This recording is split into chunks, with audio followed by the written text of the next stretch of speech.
We haven't done a lot of college football content on this channel, and I think it would be really bad if I didn't make my opinions known on this Paul Feinbaum comment the other day, where he basically says, we know who the good teams are. They're in the SEC, maybe in another conference or two, and everyone else should not be counted towards national championship contention. Never mind the fact that Group of Five teams are 8-8 in major bowl games since the playoff and New Year's Six bowl games started. Yes, I am fully aware that the SEC is the best conference in college football right now. But in a system where not every team plays each other, including within the conferences which are also getting too big, you cannot claim that without actually playing it out against other conferences.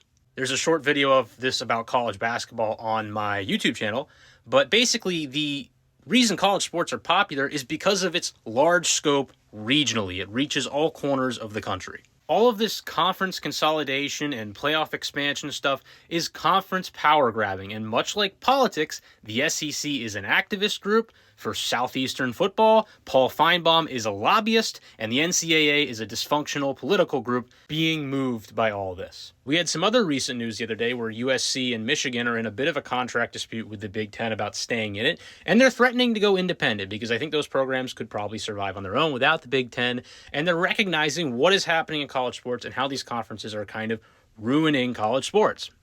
In the end, I don't really know what the SEC's goal here is, but it really seems like they want to be far and away the best conference in all of college sports, and they want to kind of put themselves in a place where they can hold themselves to a standard above everybody else. The problem with this approach is you cannot become far and away the only top Division I conference if you do not compete with other conferences. And last year, we saw the SEC get its fair shot in the playoff, have multiple teams get in, only one made the Final Four, and they got pretty convincingly beat down by the eventual national champs in Ohio State.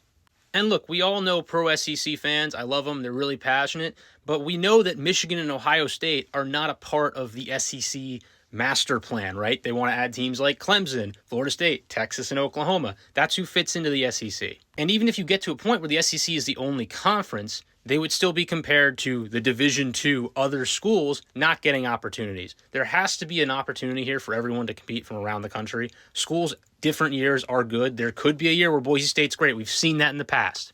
It has to be a world where there's a meritocratic approach to sports where teams from around the country all get an opportunity to compete for national championships. And if they don't, no one's going to care. The solution to all this has long been get an independent managing body for college football that is not intertwined with ESPN and have them allow teams to schedule their own opponents so that you can fairly break down the playoff. Don't ever let anyone tell you that sports and politics are not intertwined.